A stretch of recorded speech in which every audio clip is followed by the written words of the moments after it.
Good evening, ladies and gentlemen. Welcome to our second Accuracy in Academia Authors Night of the year. And by the way, if you missed the first one or want to relive it, it's in our newsletter at your places, featuring Star Parker. We do these to give people a chance to hear speakers, information, insights. Odds are you might not get on campus or even in a congressional hearing. And that brings us to tonight. I want to share a quick thing on this. About 10 years ago, I covered an English professor at the Modern Language Association, something I really don't recommend. And she got up and she said, she was about as coffee table left-wing as you might guess, but she got up and she said, I thought I was a moderate because I got married to a guy. Well, I didn't realize I was looking at the future. The left's war on marriage, as our speaker tonight will show you, did not start with the Supreme Court decision that just came down, and it's probably not going to end there. And he's the ideal guy to trace the arc of, quite frankly, this or any other issue. I don't think I've ever said this to you publicly, but I will now. I think you're the best researcher around today. And you know I've worked with some of the finest. Paul Kengor, an impeccable historian from Grove City College, and we are happy to have him with us here tonight. Ladies and gentlemen, Paul Kengor.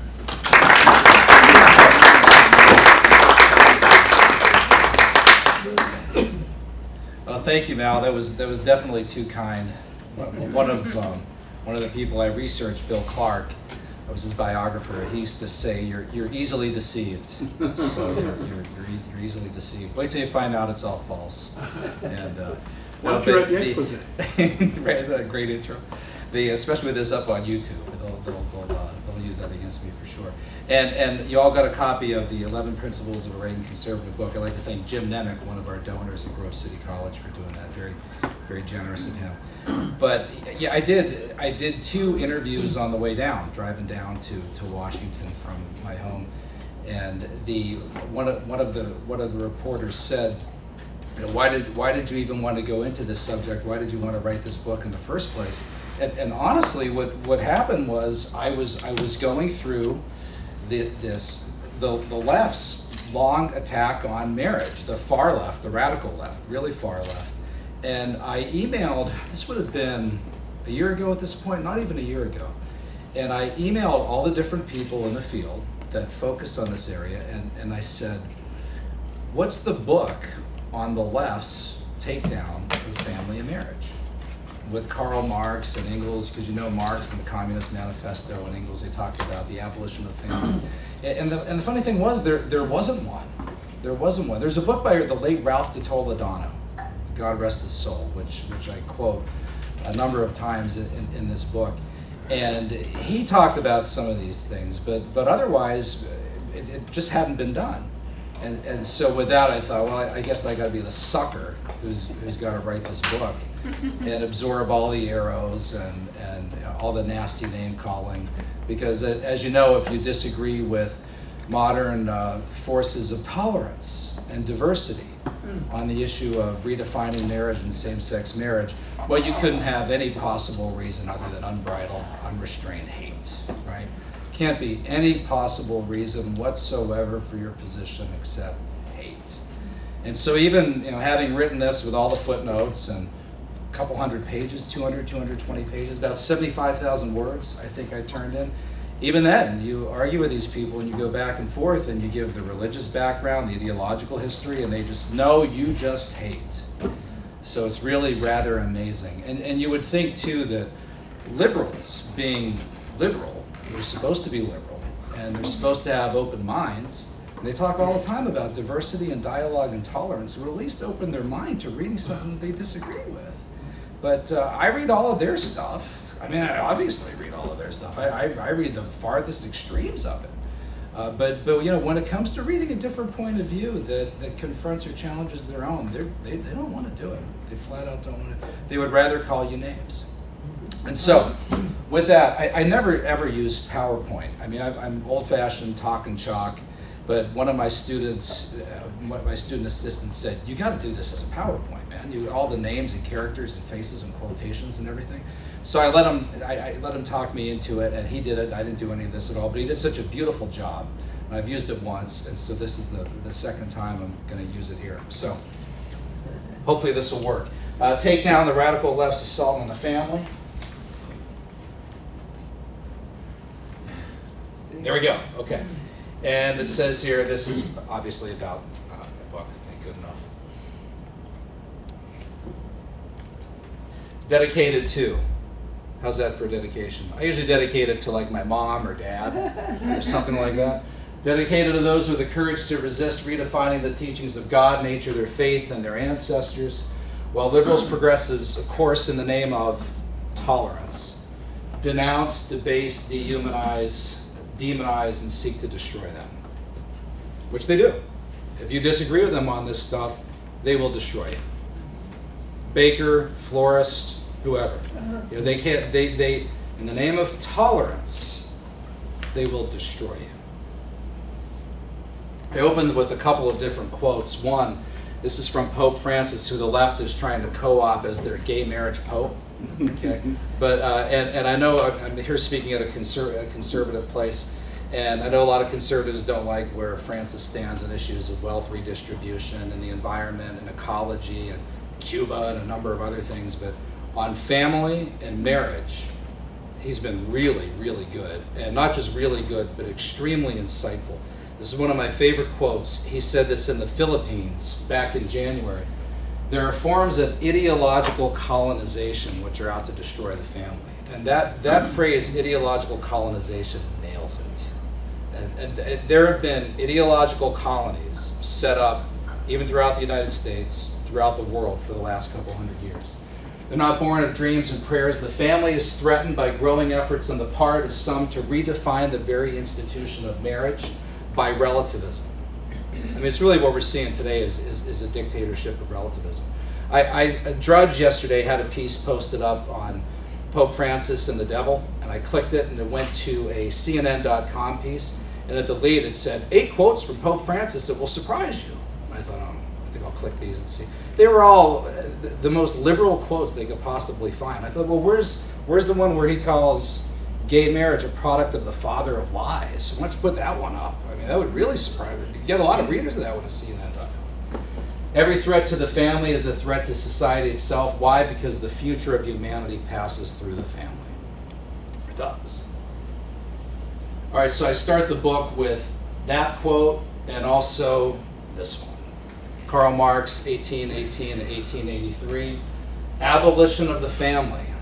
Even the most radical flare up at this infamous proposal of the communists. Now think about this.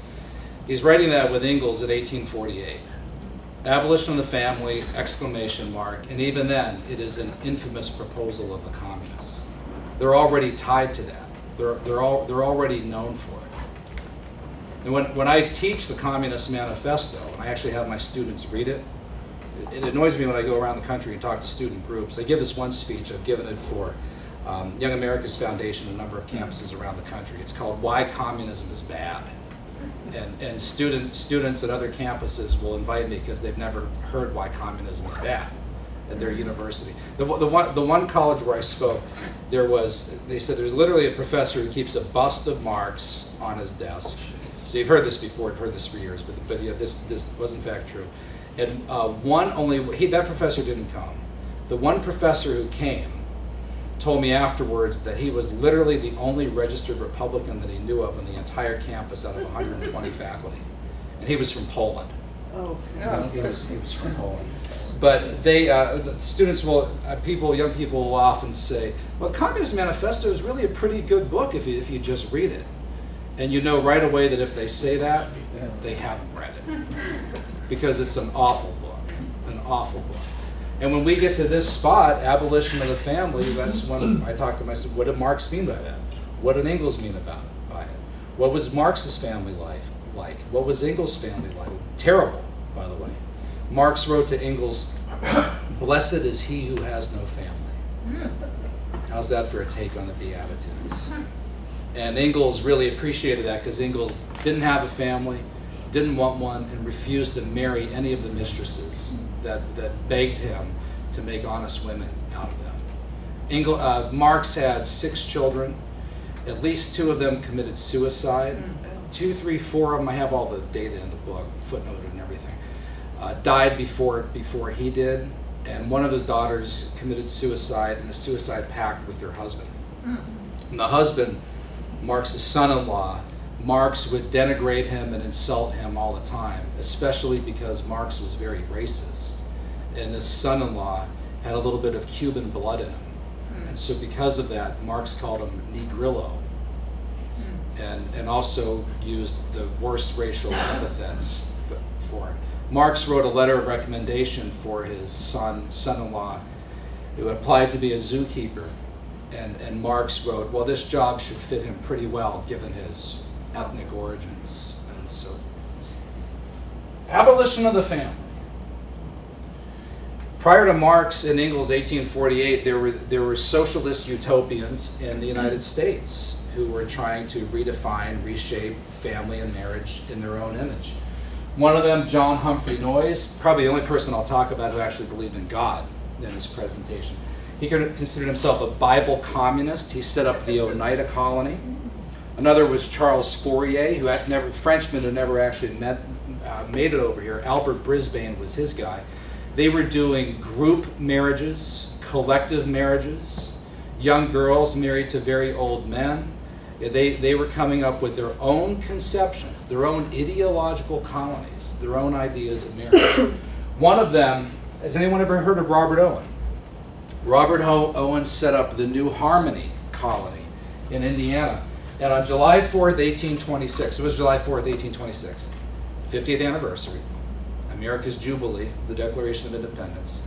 The whole country is watching as Jefferson and Adams, still alive, right? Breathing their last final breaths. And it's this joyous time in America. While that's going on, everybody's celebrating the Declaration of Independence. This socialist utopian, Robert Owen, stood up and gave his Declaration of Mental Independence, where he said, I now declare to you and to the world, the man up to this time has been a slave to a trinity of the most monstrous evils that could be combined to inflict mental and physical evil upon the whole race.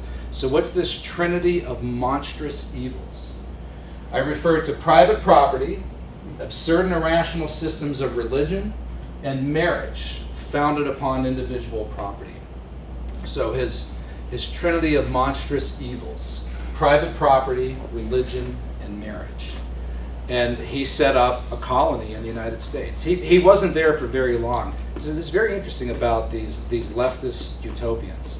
And all you see it with all the dictators, Mao, Stalin, Castro. They never lived by their own rules. After a while, the system they set up becomes so intolerable that they bolt, they leave. That, or they break all the rules and collect all the money for themselves. And what's fascinating about the left in general is no matter how many of these ideological colonies are started and fail, they just try another one all over again, thinking that they've never had enough power, it's never been done quite right, but when they do it, they'll get it right. They'll get it right. Marx and Engels, there's a lot of different quotes here, I won't read them all. It is not possible to speak of the family, as they put it.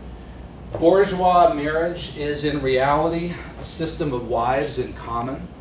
You could hear that exact same language from the 1960s New Left. And I'll give a number of examples of that. The communist revolution is the most radical rupture with traditional relations. No wonder its development involves the most radical rupture with traditional ideas. Look at this one. Do you charge us with wanting to stop the exploitation of children by their parents? To this we plead guilty.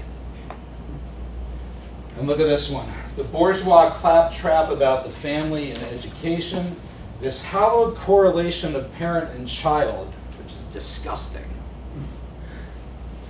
The 10th and final point, in the Communist Manifesto, if you haven't read it, just go online, Marxist.org. Marxist.org is actually a very good database. I don't know who maintains it, but it's quite scholarly. They've got all the documents up there. But there's the 10-point plan in the Communist Manifesto. The 10th and final point in the Communist Manifesto is free education for all children in public schools. That was 1848. The first one is abolition of private property. Second and third are a graduated progressive income tax. That was 65 years before we got ours in America. And also abolition of all right of inheritance. They hated inheritance. Among the other things that they didn't like about inheritance was that it perpetuated the family from generation to generation. And a lot of these things, so we get our progressive income tax 65 years later. And so many of these ideas, I'm not exaggerating, the secular left, the progressive left in the United States is merely decades, century or so behind what communists had already done. It just takes the progressives a little longer to get there. Now they don't ban all private property or take all right of inheritance. They do it in degrees, right? But in a lot of these ideas, you'll see. Religion. Religion is the opiate of the masses, said Marx. Communism begins where atheism begins. That the guy who handed Pope Francis that communist crucifix, that's a total oxymoron, by the way. If Marx was in the room or Lenin was in the room, they'd say, that's the stupidest thing I've ever seen. You can't have a communist crucifix because communism begins where atheism begins. The communists would disagree with that whole thing. Lenin, all worship of a divinity is a necrophilia. There is nothing more abominable than religion. He compared religion to venereal disease. Here are three figures. Friedrich Engels, Marx's partner. Alexandra Kolontai was the leading feminist of the Bolshevik Revolution. She's sort of the Bolshevik version of Eleanor Roosevelt, right? Very well-known Marxist feminist.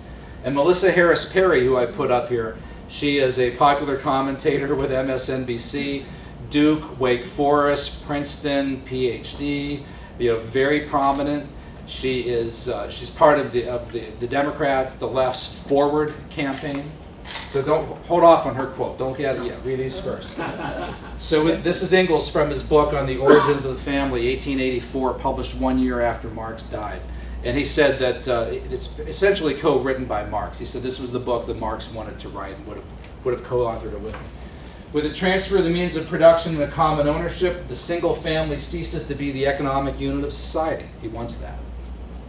Private housekeeping is transformed into a social industry. They wanted women out of the homes, into the factories, into the coal mines, into the fields, and they wanted housekeeping to be done by the state. They wanted that to be nationalized. It's exactly what the Bolsheviks will seek to do. The care and education of the children becomes a public affair. Society looks after all children alike, whether they are legitimate or not. Okay, now here's Alexandra Kolontai. The old type of family has withered at its day. The worker mother must learn not to differentiate between yours and mine. The worker mother must remember that there are only our children, society's children, the collective's children, the children of Russia's communist workers. Communist society will take it upon itself all the duties involved in the education of the child. So she's writing that in the 1920s.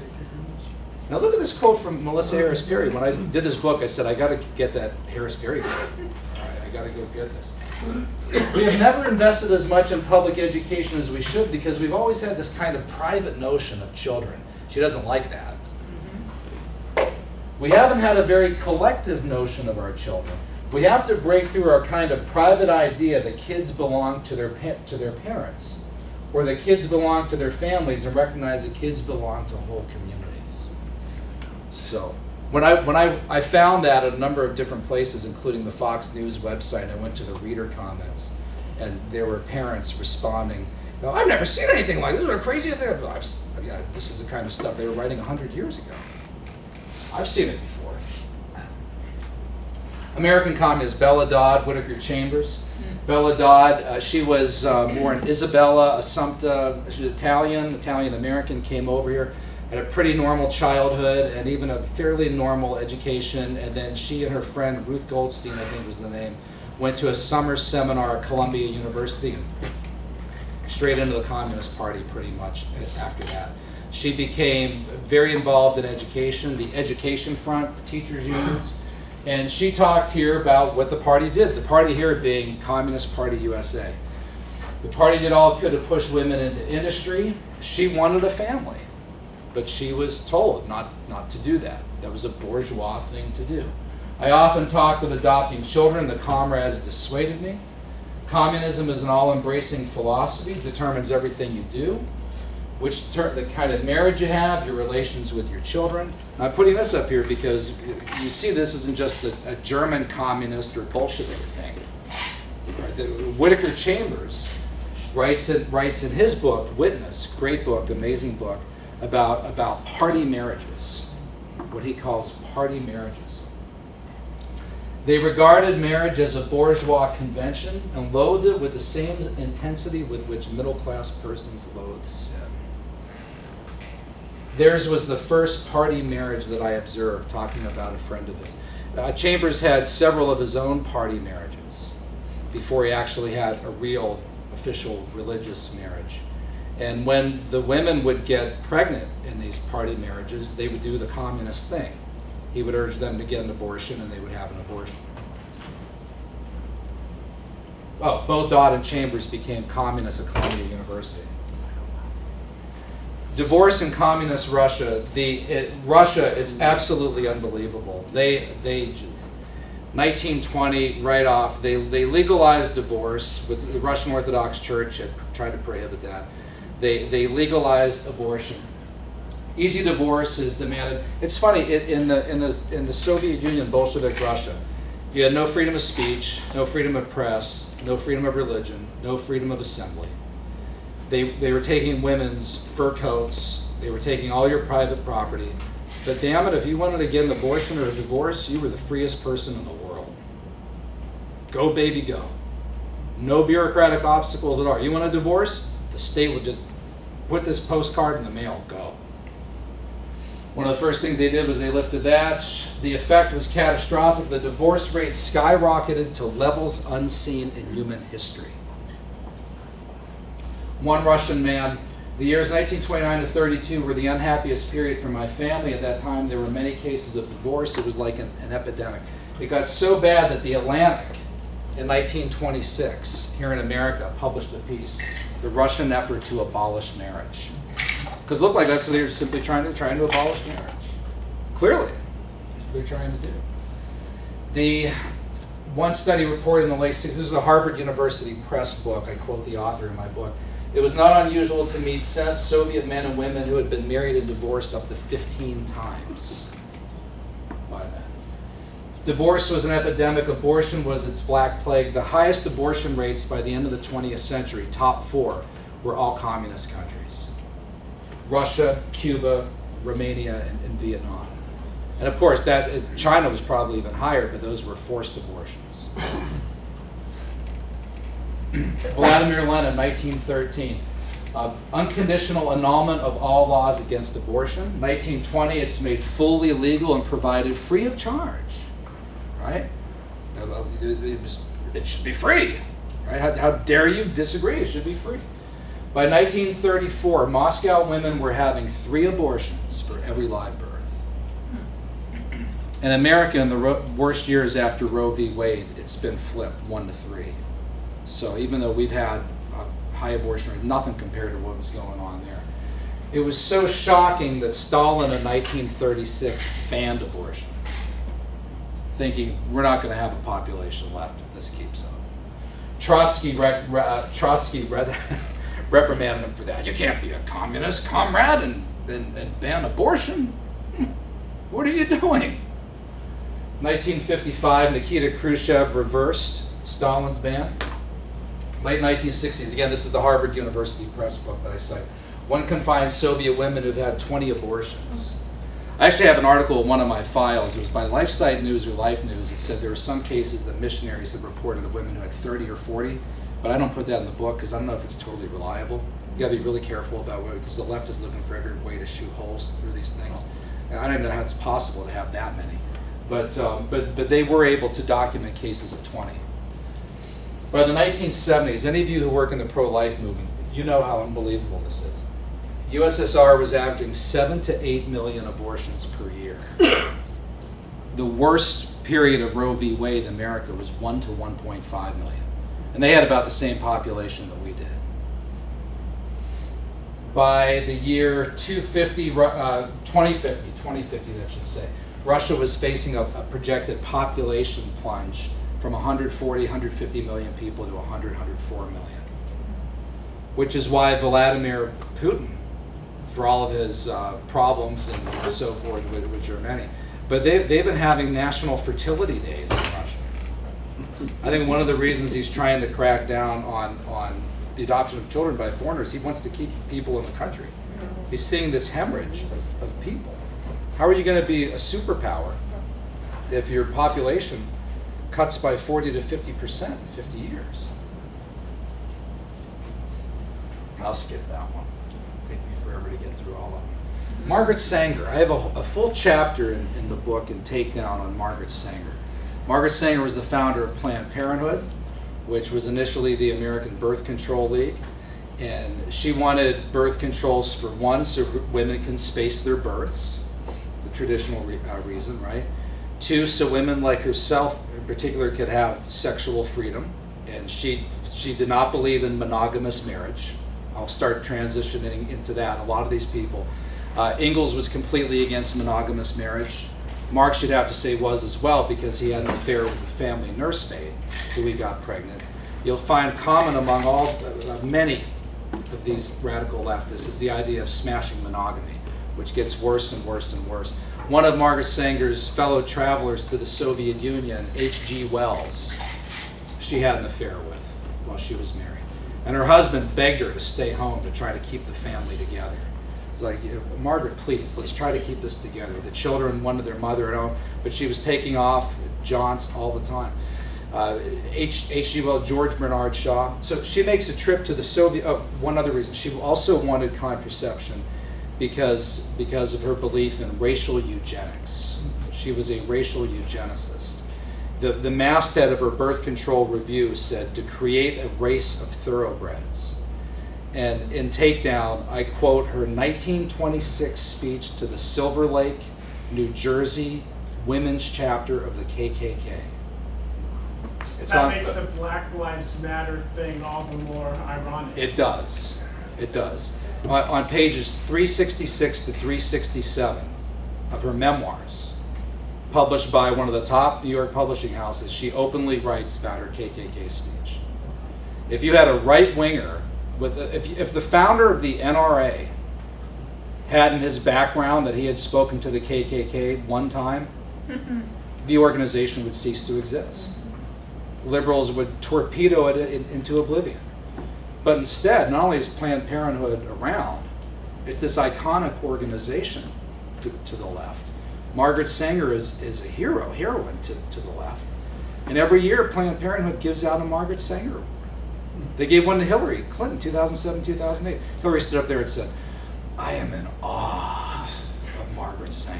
In awe of Margaret Sanger. Now, if this had been a conservative, a Republican, a right-winger, and Sarah Palin had said that about a woman who spoke to the KKK, it would be demanded that she immediately apologize for it, repudiate this, everything else. But the left still every year gives out a Margaret Sanger Award. And by the way, you guys on YouTube could check this out. Go to the PlannedParenthood.org, look up the Sanger Award. You can see whether or not Kengor makes stuff up. The first Margaret Sanger Award went to anyone? Eleanor Roosevelt. No, Martin Luther King Jr. So Margaret Sanger also had a Negro Project. She talks on pages 366 to 367 about waiting for hours to speak to KKK women, watches the people go by in white hoods, the flamed crosses. She's such a hit, and she stays and speaks for so long, and her audience loves her so much and gives her offer after offer to come back and speak again and again and again that she missed her train back to New York. So anyway, 1934, Margaret Sanger goes to the Soviet Union to make a pilgrimage to Russia to find out what they're doing over there. So many American progressives, Potemkin progressives, I call them in my book, dupes. So many of them thought, maybe the Bolsheviks just have it. We're kind of evolving into this new state. They are revolution. They're going right at it. Let's go see. Maybe they've got it figured out. So she went over there to take notes, learning experience. She comes back, she says, the mother and the child are under the protection and care of the government, to an extent perhaps unequal before in history. Now she liked that. She would have loved to have had the state take care of her kids. Aristotle said, men start revolutions related to their private lives and experiences. On birth control in Russia, I love this. This is 1934. And here in America, 80 years later, in fact, this was in the 35 issue of, here in America, 80 years later, this is exactly where today's progressives are. Theoretically, there are no obstacles to birth control in Russia. It's accepted on the grounds of health and human rights. We in America could well take example from Stalin's Russia, where there are no legal restrictions, no religious condemnation, and where birth control instruction is part of the regular welfare service of the government. Here we are, 2015, and now birth control is part of the regular welfare service of the government. And if you disagree with our progressives on this, they are now in 2015 where these folks were in the 1930s. If you disagree with our progressives on birth control being part of the regular welfare of the service of the government, you favor a war on women. You are a hater. Read Hillary Clinton's comments about Hobby Lobby. That's what Hobby Lobby was about. Conestoga Woods. The Little Sisters of the Poor are going against the state so they don't have to pay for birth control. They're celibate nuns who take a vow of chastity. Why should they be compelled by the state to pay for birth control? Right?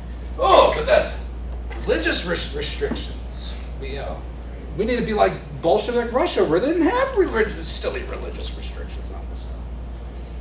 She was, however, to her credit, Sanger was horrified by the number of abortions that were going on in Moscow. She was really shocked by this. And they told her it was probably about 100,000. I think that's probably about right. There were about that many going on. But look at this. Here is, everybody, this is a testimony to the progressive faith in the state. Look at this. However, all the officials with whom I discussed the matter stated that as soon as the economic and social plans of Soviet Russia are realized, either abortion or contraception will be necessary or desired. A functioning communist society will assure the happiness of every child and will assume the full responsibility for its welfare and education. So this 100,000 abortions in Moscow, just wait till communism takes full effect. You'll have the utopia, and you won't need any of this stuff. And of course, 30, 40 years from now, they were doing 7 to 8 million abortions per year in the Soviet. So the founder of Planned Parenthood was a little bit off on that. So our progressives in America simply needed to progress to this kind of thing. All right, the cultural Marxists. This is when things really start to change, and when the redefinition of family, sexuality, and gender really starts to take shape. 1920s, 1930s, 1940s. The Marx Engels Institute was conceived in Moscow. These guys, particularly George Lukács, Hungarian cultural commissar for the Communist Party, they realized essentially that you weren't going to take down the West, you weren't going to change the West, you weren't going to bring in the Marxist utopia through economics. Because economically, communism is always going to, come on, let's face it, people aren't going to choose communism economically. I mean, people can only be brainwashed to some degree. After a while, you're like, I'm starving, this doesn't work, we got to do something different. So they're thinking, the way you really want to change the culture and take down the West, these guys decide, is through sexuality, culture, through education, the media, Hollywood, what Ralph de Toledano called an unrestrained miasma of sex. George Lukács said, one of the founders of this group, woman is the enemy, healthy love dies in marriage, which is a business transaction. The bourgeois family gives off swamp vapors. It stinks. Politics is only the means. Culture is the goal. The cultural Marxists, culture, culture, culture. And here's what they did. They said, for their view, every Marxist, every utopian has their key to utopia. So for the traditional Marxists, it would be economics and class. For these folks, with it being culture and sex, Freudianism is what they took. Just the right time. Freudianism was coming in. If ever there was a marriage that wasn't made in heaven, it's Marxism, the worst idea of the 19th century, and Freudianism, the worst idea of the 20th century. And these guys combined them and created a Freudian Marxism. One of the leaders was Wilhelm Reich. When you read the chapter on this guy, you won't believe it. I mean, I don't even think I can have my students read it. I'll get emails from parents saying, they're having my kid read stuff that ought to be in a brown paper bag. I mean, this is back, that's, whatever. Wilhelm Reich, marriages fall to pieces as a result of the ever-deepening discrepancy between sexual needs and economic conditions. The sexual needs can be gratified with one and the same partner for only a limited time only. By the way, you guys could probably all figure out, none of these people had good marriages. Okay. On the other hand, the economic tie, moralistic demand, this results in the wretchedness of marriage. Wilhelm Reich talked in his memoirs about trying to have sex with the family nursemaid, the family nanny, when he was like 4 years old. So that's really unusual. All right. I know women, you don't totally understand us guys, but I'm telling you, we don't have urges like that at 4 years old. It's really strange. That's really odd. And he was watching the farm animals do all sorts of things, and chronic masturbation. I don't need to go into all the details, but really sexually freaked out. Okay, and a lot of these guys, these Freudian Marxists, were arguing that it'd be impossible to have monogamous marriage, that extramarital, premarital sex was an absolute necessity, that you should be having sex at a much, much younger age. And a lot of them were arguing too that people were fundamentally bisexual, and that just about everybody was capable of sex with members of the opposite sex. Right? And so many of these guys were arguing. Herbert Marcuzzo, the most popular of the Frankfurt School cultural Marxists, widely read by the New Left. Weather Underground read him. In fact, really by the time they were in the Weather Underground, they were actually reading a number of other people. But in the SDS days, Bernardine Dohrn, Bill Ayers, and the others were reading Herbert Marcuzzo. He wrote Eros and Civilization. Huge best-selling author in the 50s and 60s, cultural Marxist. He wrote about what he called polymorphous perverse sexuality. Again, you can read what it says there, right? Which includes this different skews and narrow focus on genital, heterosexual intercourse. Can't believe I'm standing here talking about this. But I'm a Cold War historian, a historian of communism, and now I have to talk about this stuff. Take a cold shower. Marcuzzo believed that sexual liberation was achieved by exploring new permutations of sexual desires, sexual activities, and gender roles. But the key here, what I'm trying to show you is, we started with Robert Owen and Noyes and Fourier and these guys in the 1820s. And then you go to Marx and Engels, and then you go to George Lukács, 1920s, and then Wilhelm Reich, and you see how, right? This is to the left, the secular left. This is progress. This is progression. So the idea that you can't possibly conceive in 1850 that's there in 1950, they warm up to all this stuff. They eventually get there. I mean, part of progressive, what's so wretchedly painful and difficult about progressivism is that you never know where they're going to go. The goalpost is always moving. The only thing that you really know about progressives and the progressives know about themselves is that they're progressing. They're always changing and they're always reforming. You ask the typical progressive 20 years ago what kind of marriage they supported, they said a man and a woman. Now they support same-sex marriage. And if you have the position they had 20 years ago, a male-female marriage, they call you a hater. And now if you ask them what kind of marriage they're going to support in the year 2035 or 2036, you know what their honest answer should be? I don't know, I'll tell you when I get there. Because they don't. And whatever they're saying that they don't support right now, 20 years from now, they might support it. And when you're both there at that point and they disagree with you on it, you have the same position you had in 2015 and 1996, they're going to call you the extremist. Margaret Sanger was initially against abortion. Right? You read her article January 10th, 1932 in The Nation, right? The Pope's position on birth control. She said there is nothing more vicious than the idea of abortion. When people say we talk about contraception, we talk about abortion, we do not. And now her Planned Parenthood is the nation's largest abortion provider. Right now, as I talk, there's all kinds of videos about them selling organs of babies that they've aborted. So they had to progress to that position. When I was in school, my liberal pro-choice friends said, just stay out of our bedroom, leave us alone, let us have our abortions. And they told me, they said, but we're not going to ever ask you to pay for it. We just want it to be safe, legal, and rare. Now, if you don't pay for it, you hate women. So this is how progressives progress. So where will they stand on abortion 20 years from now? Honest answer, they don't know. They'll tell you when they get there. So anyway, perverse sexual desires, kissing, all kinds of other different sex. Marcuzzo was himself heterosexual, but he identified the homosexual as the radical standard bearer of sex for the sake of pleasure. So now you see a type of communist going into this area, whereas Communist Party USA in the past would not have gone into that. He wasn't part of Communist Party USA. Freud and Reich argue that homosexuality was a form of sexuality of which everyone was capable, that in fact everyone was fundamentally bisexual. If you go to the LGBT Encyclopedia, which I quote extensively in here, and just read their passages on Marcuzzo. Dennis Altman's book, Homosexual Oppression and Liberation, 1971, relied extensively on Marcuzzo.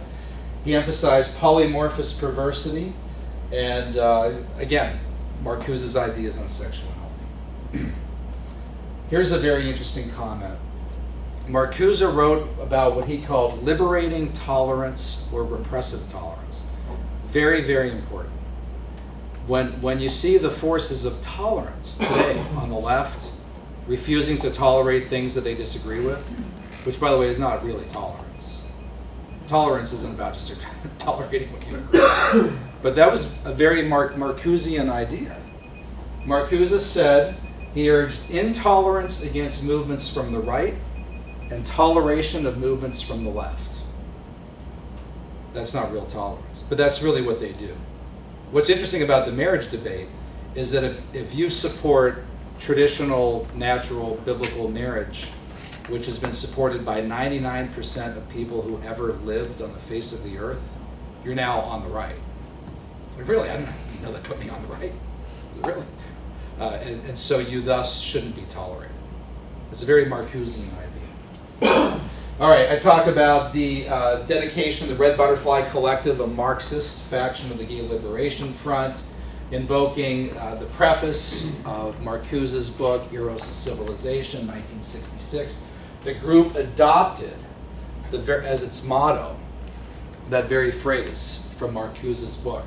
Today, the fight for life, the fight for Eros, is the political fight. I better go a little faster. Betty Friedan and Kate Mallette, two of the leading feminists in the country in the 60s, were both Marxists. Betty Friedan was a Marxist. I have a whole chapter on her in there. That's something that wasn't, who are you, Joe McCarthy? It matters.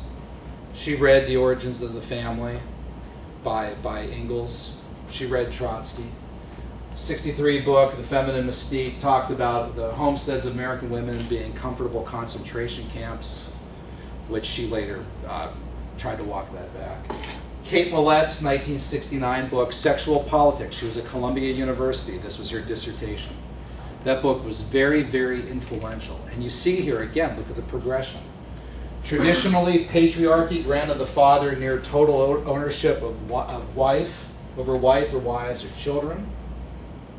A sexual revolution would require, perhaps first of all, an end of traditional sexual inhibitions and taboos, particularly those that threaten patriarchal monogamous marriage, homosexuality, illegitimacy, adolescent pre- and extramarital activity.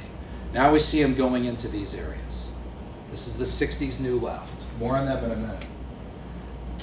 Mallory Mallette, Kate's sister, talks about coming back from overseas in Asia, and they go to this group gathering at Kate's apartment at this time, and they did a sort of litany.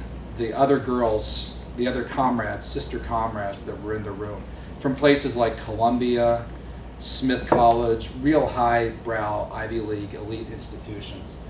And she observed this. She said, my sister and the others led this chant, this litany she called it. Why are we here today?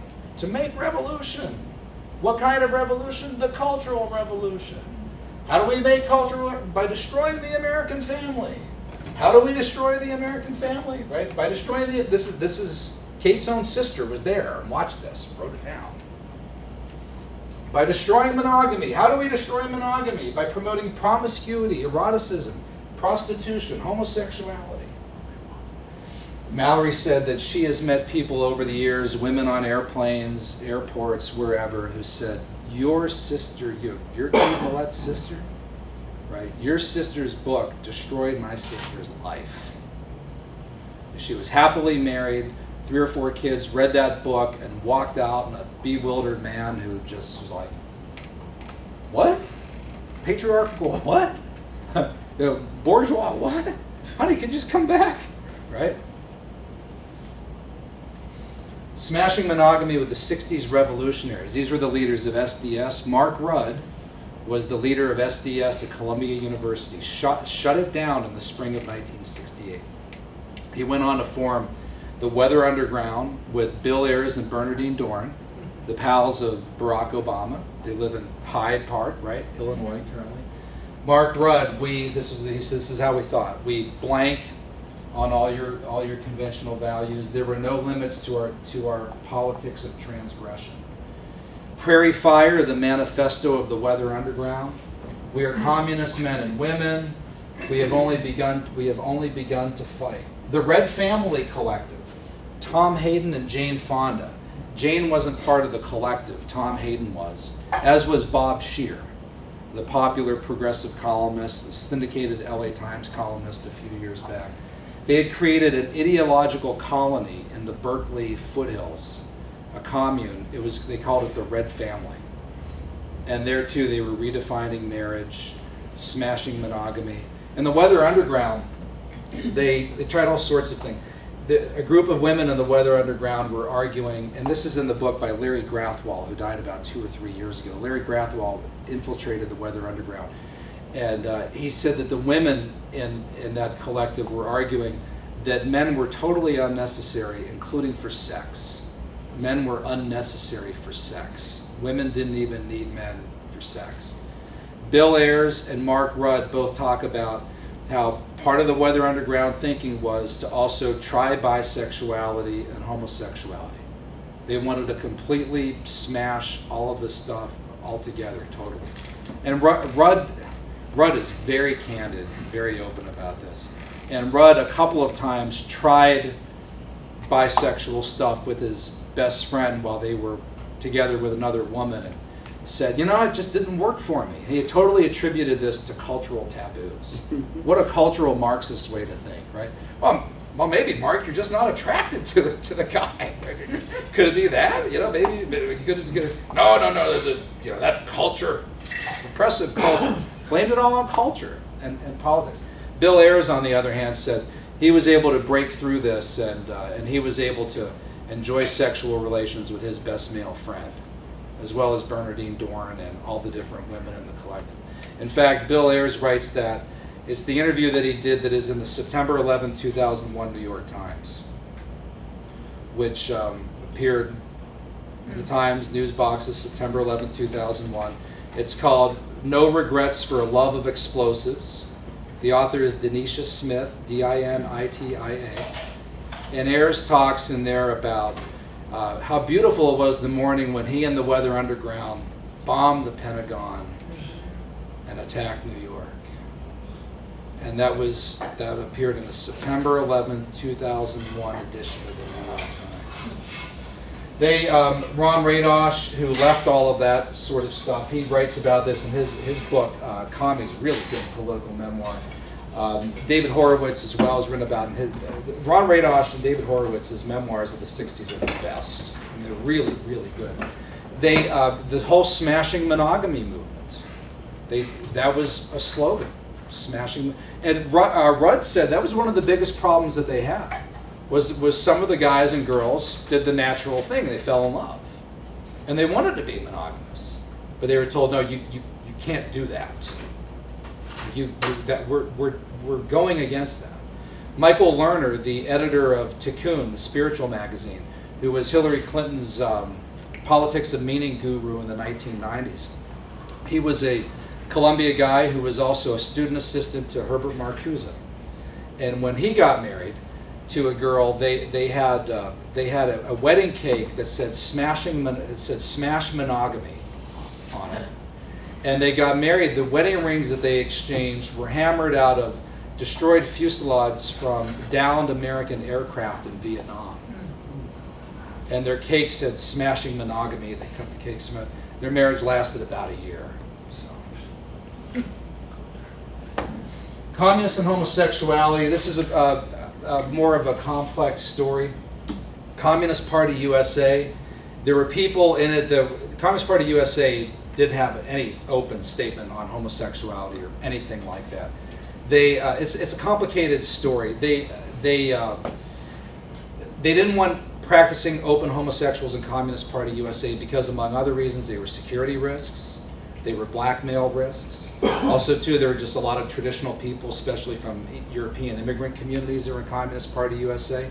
They were classic Orthodox Marxists. They weren't cultural Marxists. So Communist Party USA wasn't pushing that. Harry Hay was one of the leaders. Here are two people, Harry Hay and J. Edgar Hoover. This says a lot, I think. J. Edgar Hoover, the communists had a campaign to smear J. Edgar Hoover as cross-dresser, bisexual. Clyde Tolson was his male lover. All this kind of different stuff.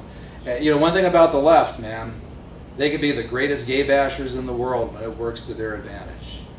And so I'm doing research on this, and if anybody could send me any useful information. I've had so many people in the FBI who knew and worked for J. Edgar Hoover who insist that none of this stuff was true, and that this really was a smear campaign. I don't know who started, I don't know who it came from, I have no proof that it was a plot or it started as a smear campaign, but there's no question that American communists picked up that stuff and pushed it hard. So that's kind of indicative of their anti-gay attitudes at that point. Harry Hay was probably the leading pioneering gay communist. And he left Communist Party. They say he was kicked out. I've read the biography of him by Stuart Timmons, which is really good, really eye-opening. And also very sexually explicit too. There's a material there that's hard to read for me, anyway. But Harry Hay the view is that Harry Hay was kicked out of Communist Party USA because he was a homosexual. I think Hay probably more voluntarily left because of the problems that he feared that it would cause with CPUSA. He went on to form the Mattachine Society, which was the first gay communist group.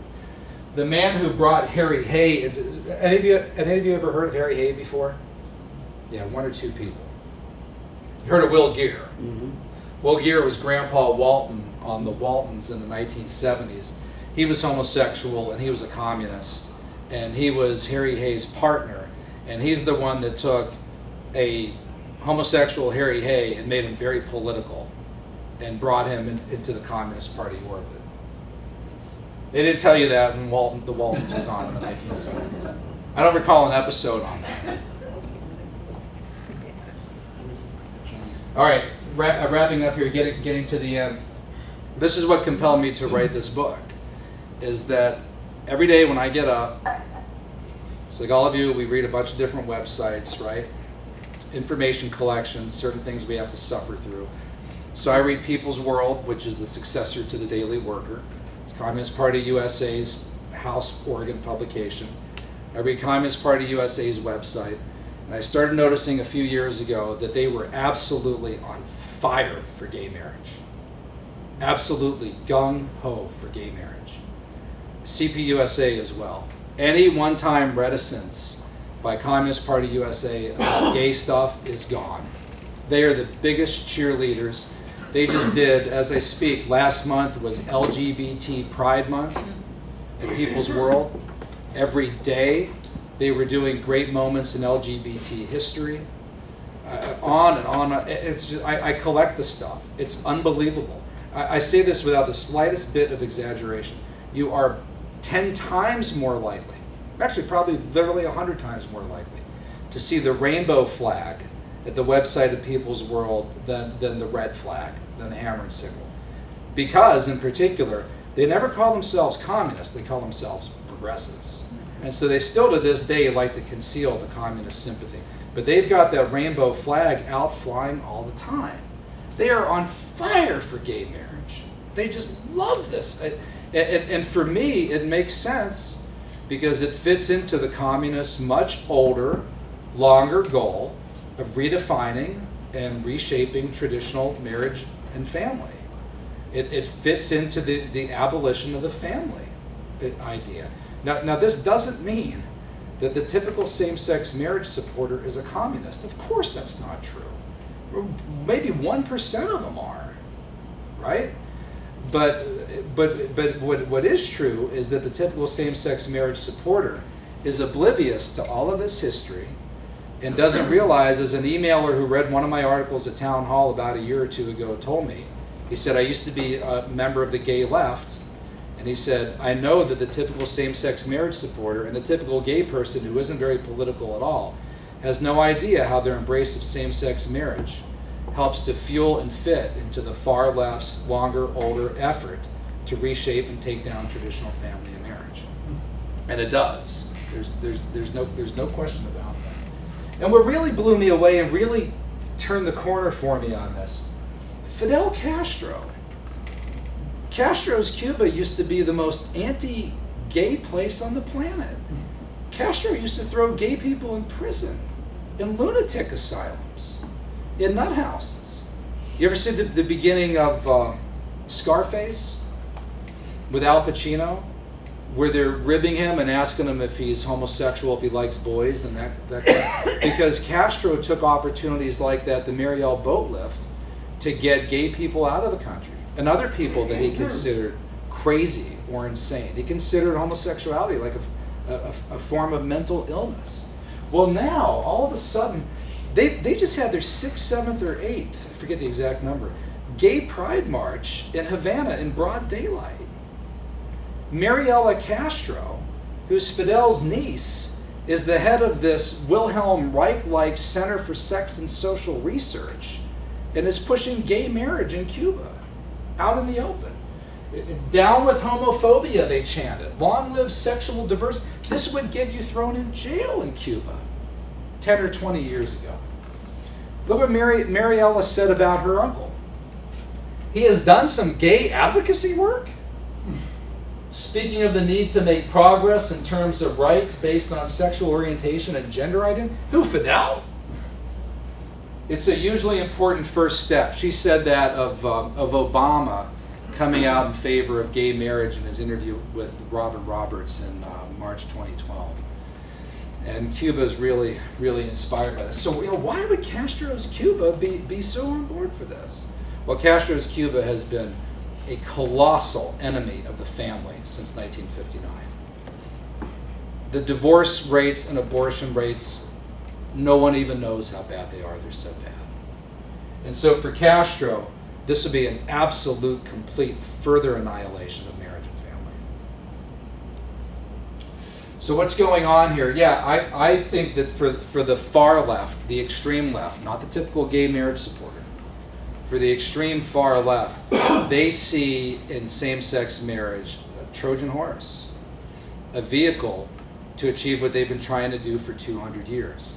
And what amazes them, is they never thought that they'd ever get mainstream public support for an idea of theirs, an idea that they support, that helps redefine and reshape marriage and family. They never thought they'd ever get the public. And by the way, here's one thing that they do all have in common.